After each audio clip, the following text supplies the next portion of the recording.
Assalamualaikum warahmatullahi wabarakatuh. Selamat pagi, salam sejahtera untuk kita semua.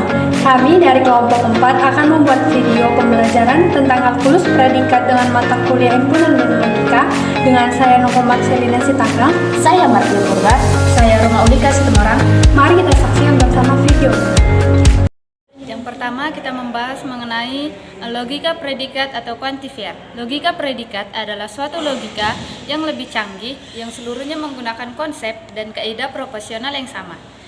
Disebut juga sebagai kalkulus predikat yang memberi tambahan kemampuan untuk mempresentasikan pengetahuan dengan sangat cermat dan rinci. Kita masuk ke dalam contohnya. Yang pertama itu Nelva adalah ibu dari Raisa. Termnya Nelva dan Raisa, predikatnya adalah ibu dari mereka. Fungsinya ibu, Nelva, Raisa, atau lambangnya itu M buka kurung NR. Soal yang kedua, jika Siska mirip Dini dan Dini mirip Silvi, maka Siska mirip Silvi. Termnya itu S sama dengan Siska, D sama dengan Dani, V sama dengan Silvi. Predikatnya adalah M sama dengan mirip. Fungsinya mirip buka kurung Siska dan Dini, dan mirip Dini dan Silvi, maka mirip Siska dan Silvi. Atau lambangnya itu bisa dibilang M buka kurung SD dan M buka kurung DV, maka M buka kurung SV. Predikat kalkulus menggunakan operator yang sama seperti pada logika proporsional. Operator logika predikat biasa dilambangkan dengan seperti panah ke kanan atau yang disebut dengan implikasi. Kemudian ada not, ada dan, yang seperti tadi saya ucapkan, seperti ada or itu seperti V, dan ada untuk setiap seperti A terbalik, dan terdapat seperti E terbalik. Ekivalensi kuantifier. Kuantifier adalah konsep kunci dalam logika predikat karena mereka memungkinkan kita untuk menggambarkan pernyataan yang melibatkan variabel dan untuk membuat klaim tentang elemen-elemen dalam domain tertentu. Dalam bahasa logika matematika, pernyataan berkuantornya terdiri dari dua kelompok berdasarkan penggunaan kuantornya. Kedua kelompok pernyataan berkuantor tersebut ada sebagai berikut. Yang pertama, kuantor universal atau dilambangkan dengan A terbalik.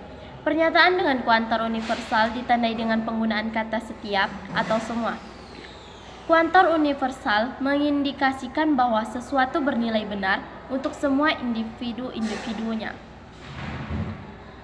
Simbol operator logika untuk kuantor universal seperti huruf A yang dicerminkan secara horizontal, yaitu A terbalik. C. Implementasi kuantor dalam berbagai bidang. Kuantor yang menggunakan kata semua atau kata apa saja yang artinya sama dengan semua, misalnya setiap menggunakan simbol untuk setiap. Kuantor yang menggunakan simbol A terbalik disebut kuantor universal. Kuantor universal menunjukkan bahwa sesuatu bernilai benar untuk semua individualnya, seperti contoh pernyataan berikut ini. Semua gajah memiliki belalai. Untuk setiap X, di mana GX maka BX. Jadi notasi tersebut dapat dibaca untuk semua X. Jika X seekor gajah, maka X memiliki belalai. Pernyataan-pernyataan yang berisi kata semua, setiap, atau kata lain yang sama artinya menggunakan kuantor universal T. Di mana P menggantikan bilangan prima, sedangkan E menggantikan bilangan genap. Dibaca ada X yang X-nya adalah bilangan prima dan X-nya adalah bilangan genap. Langkah-langkah melakukan perkuantor eksistensial. Yang pertama, perhatikan pernyataan. Yang kedua, untuk melakukan perkuantoran eksistensial pada pernyataan tersebut, maka dilakukan beberapa langkah seperti berikut.